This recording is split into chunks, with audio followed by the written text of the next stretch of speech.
Finally, the video I keep talking about. Me and Broshmo sitting down talking offensive linemen.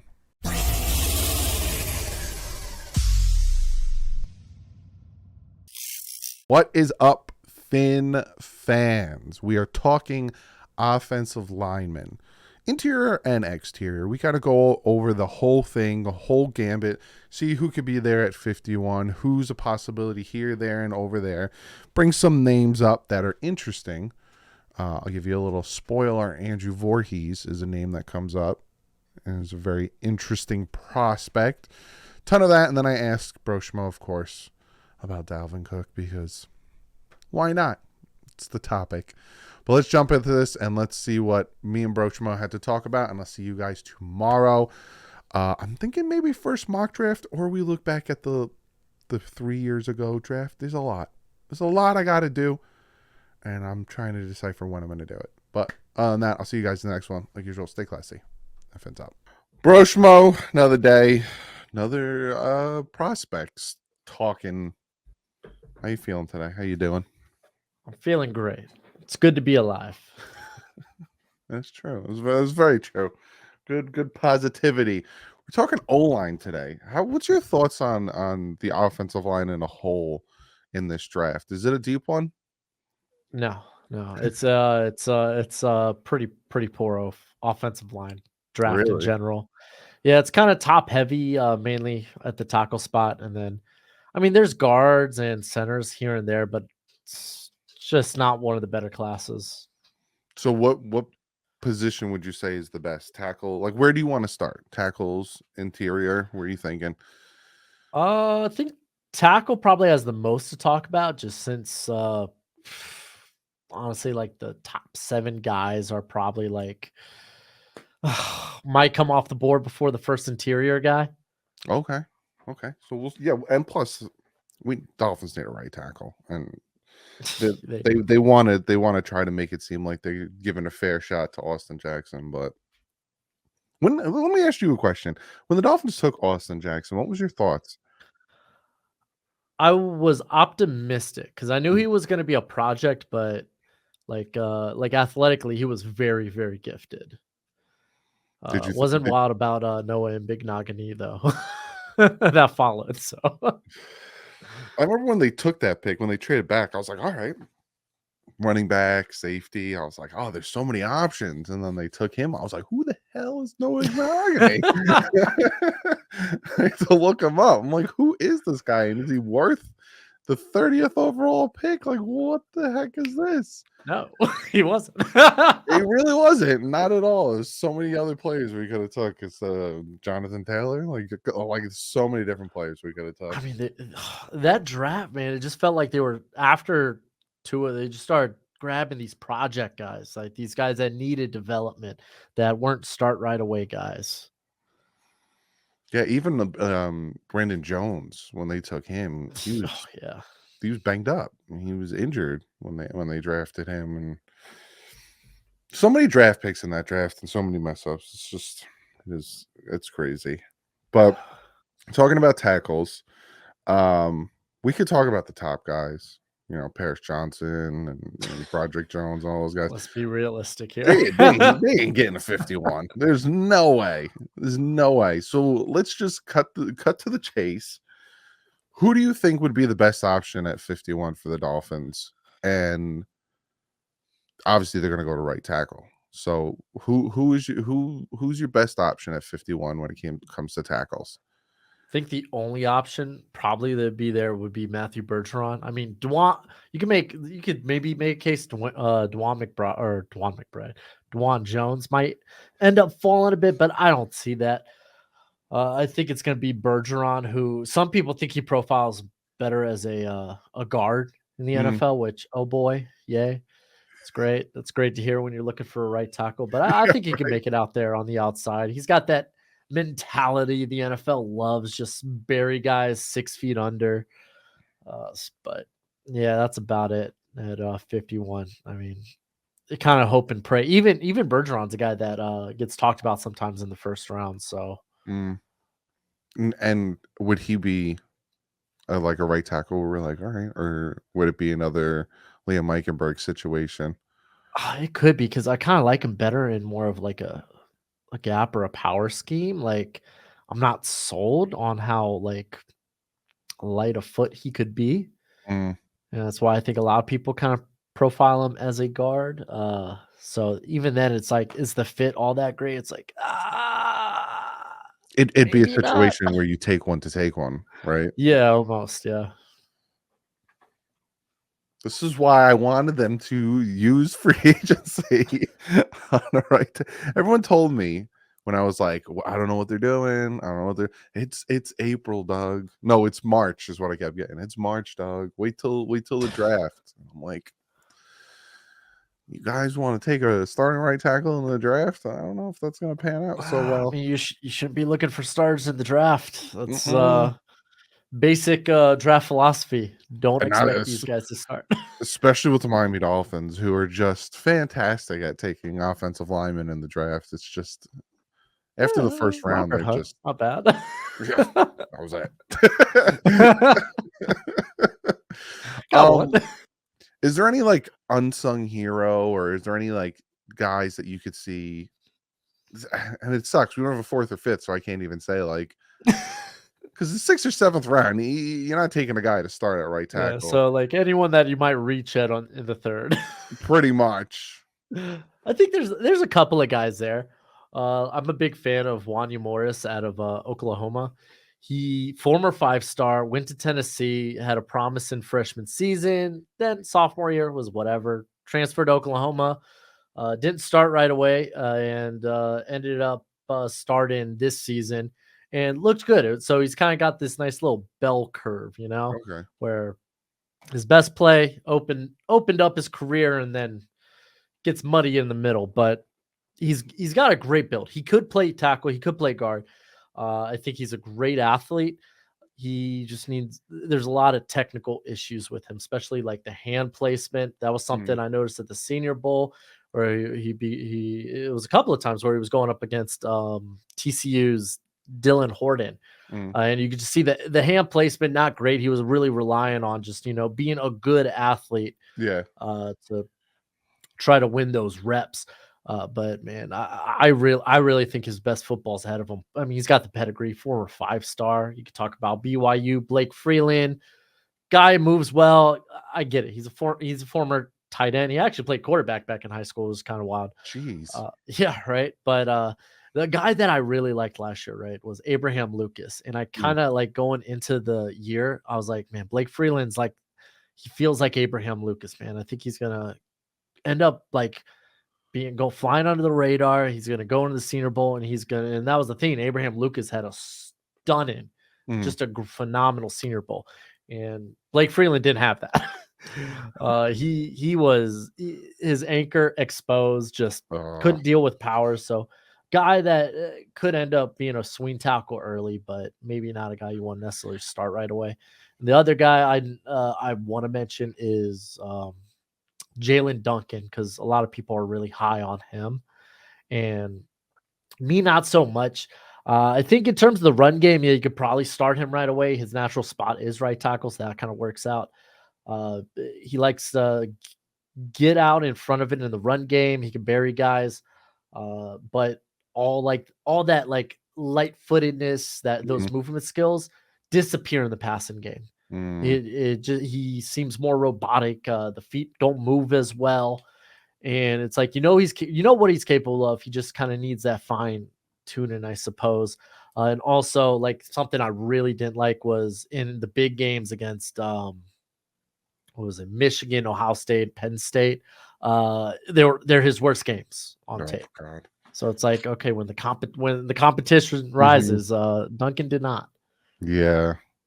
And those are guys that probably would be better for the Dolphins to trade down in the third, right? Those like Yeah, I can see Duncan going a little higher. He's kind of a favorite in the draft community, but a lot of that I think is just based on profiling him, and they're all big athletes guys and that you whatnot. named too. 6'7", 6'6". They got nice arm length and stuff.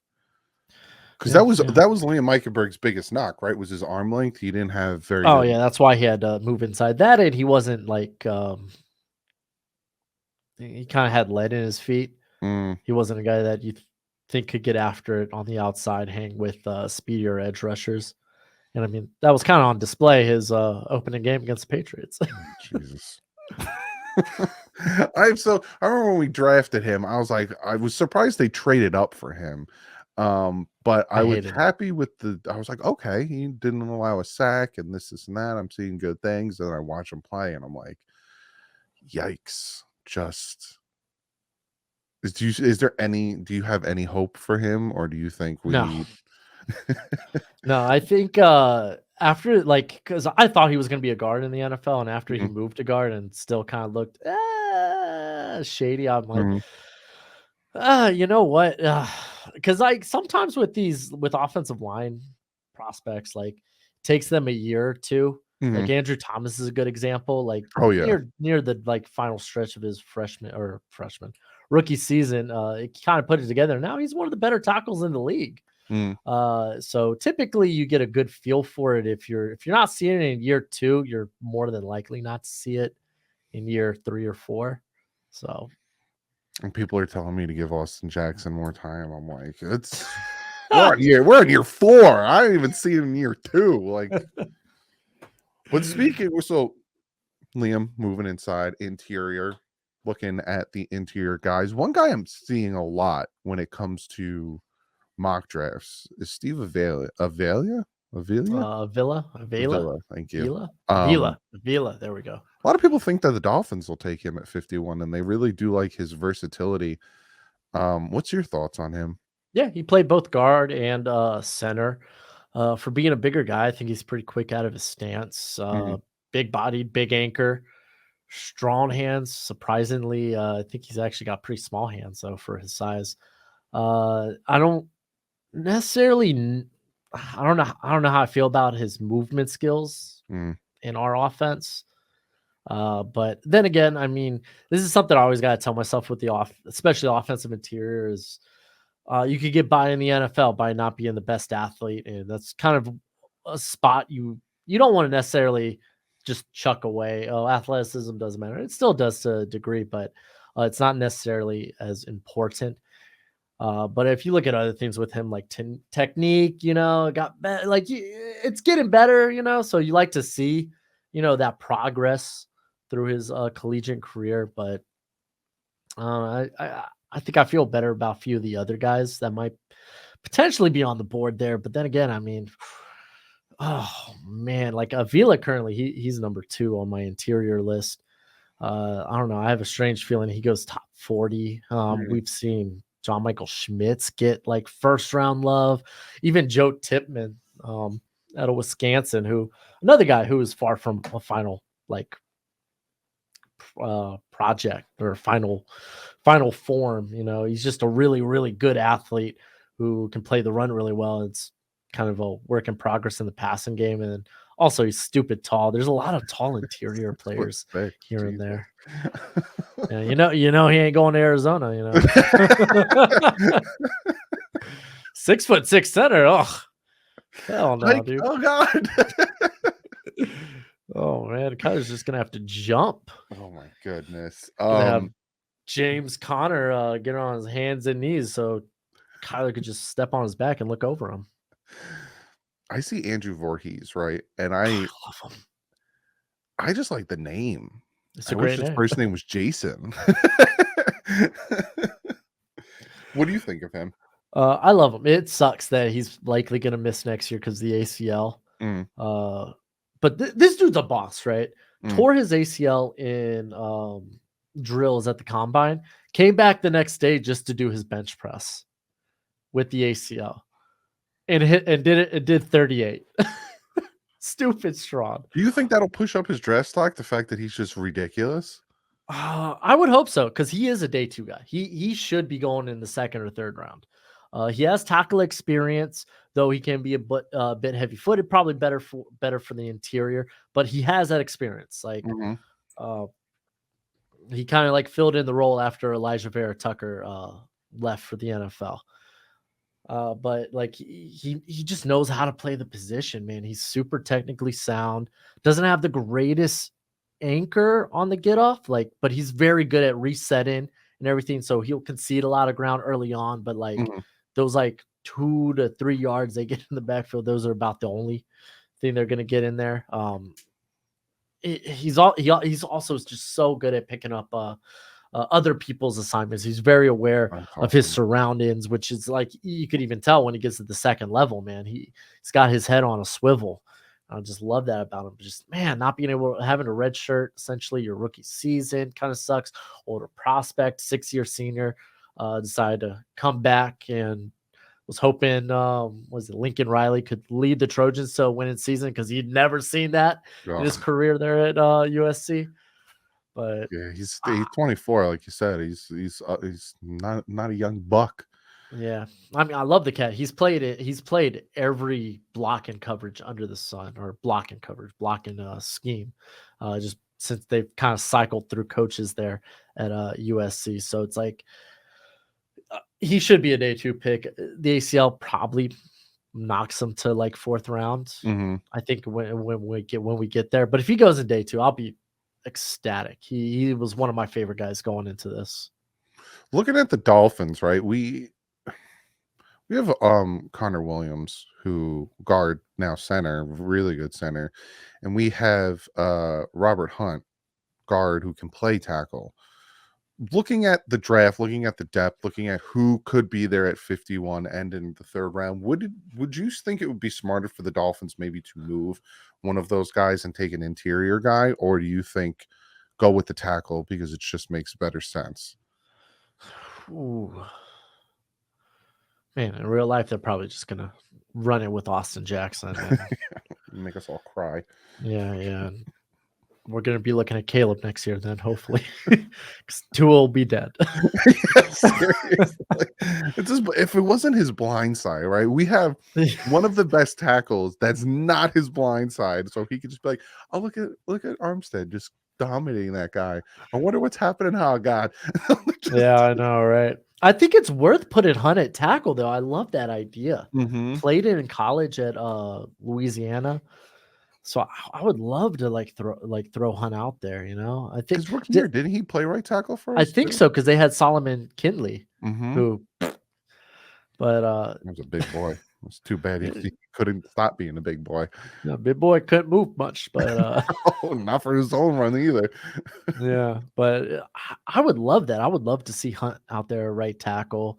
And I mean, shoot, dude. Yeah, and then attack interior because honestly, interior is really good on day 2. Mm. Um, it just really depends how many of those guys are available by pick 51. That's kind of the curious question.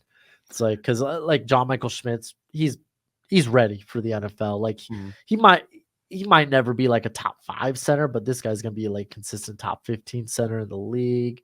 Could talk about Luke Whippler at Ohio State, another guy that's just he's not like he's not like the strongest guy. He's not the fastest guy. He's just this very good in all areas, very sound technically.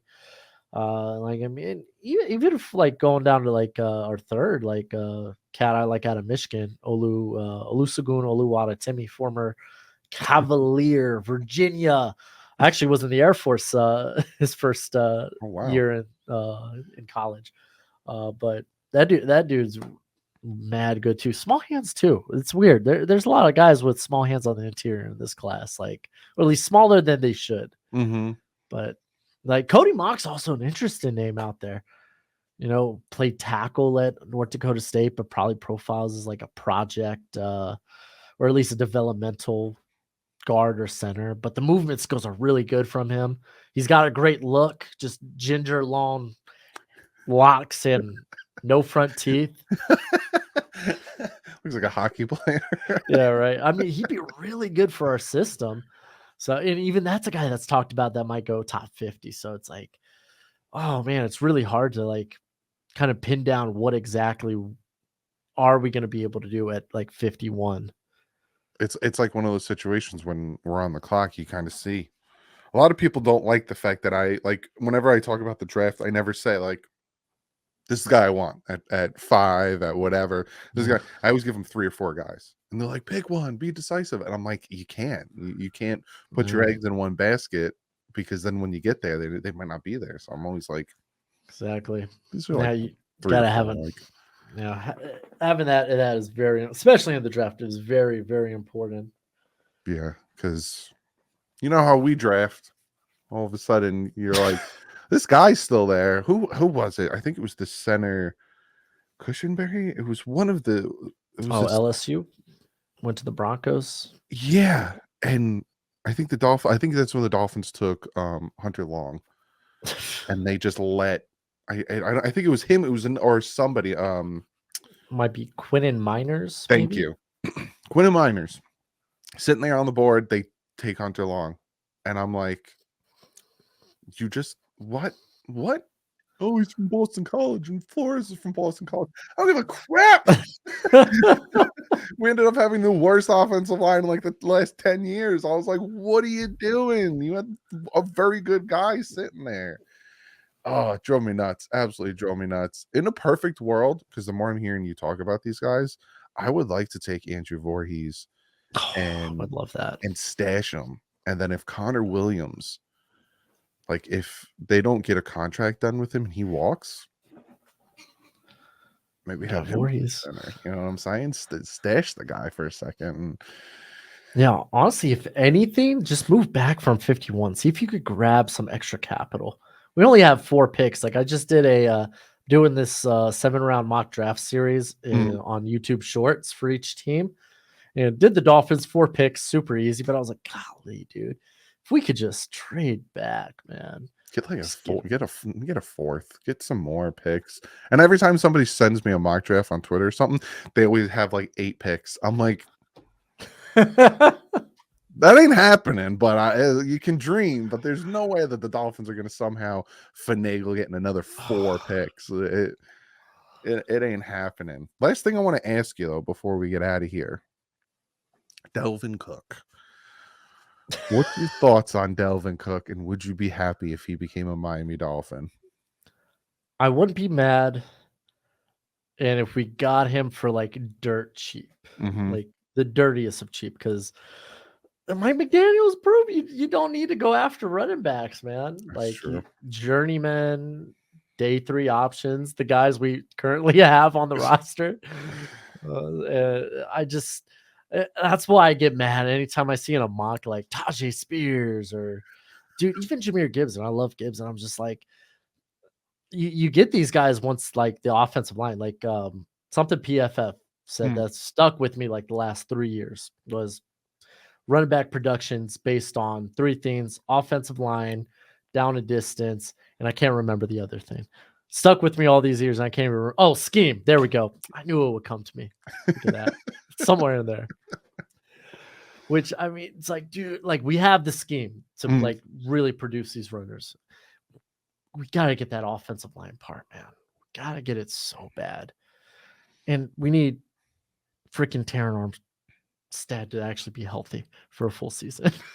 Please. Like, how many games did he miss last year? Like 5 or 6? I want to say it was like maybe 4, but I don't know. He misses games every year. Like, I love to sign it, but I was like, golly, Yeah, I was terrified. He's probably going to miss like. And then like the toe injury happened, and I'm like, all right. And then all of a sudden it's the pec injury, and I'm like, all right. And then it's the knee, and then it's the back. By the end of the season, he had like 6 things wrong with him, and I'm like, maybe you should stop playing football. Like, just maybe. I feel like Lane Johnson's in that boat right now. Oh my god.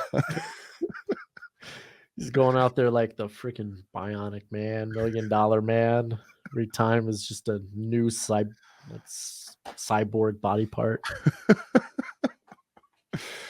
Oh boy. But bro Schmo, I appreciate you coming on, man. Everyone go subscribe to his channel. Like he said, mock drafts. He does a ton of college stuff. Not even just during April. You're year round. He's a year round man. I am. I can't wait because the minute the draft ends, I start my summer deep dives. So go subscribe. I will see you. Draft is next week. And it is. Maybe Tuesday. Let's say Monday. Me and Bro Schmo are gonna get back together. We're gonna talk linebackers. Is there any before we go? Is there another area that we should talk about besides linebackers on the defense? Do you think there's another area the Dolphins could surprise? Like, should we talk about safeties? Because I keep hearing safety for some reason. I was thinking if anything, maybe like cornerback depth wasn't outside of like knowing Big Nagani. Can't really think of guys off the top of my head there because Kader Kohu, he's in the slot. I know they brought back Needham, which I like that because he played a little bit of both slot and on the outside. But I mean, we have 2 late day 3 picks. I mean, you kind of just take swings on guys like that. So, but you don't see the second or third being any type of besides linebacker being any defensive guy. Yeah, maybe. Yeah, linebacker. Yeah, could be linebacker because linebacker's bad class, man. After day 2, it's really bad. Well, we will talk about that. We will talk about that on Monday. But Bro Schmo, I appreciate you, my man. Yeah, easy breezy. Thank you for having me, man.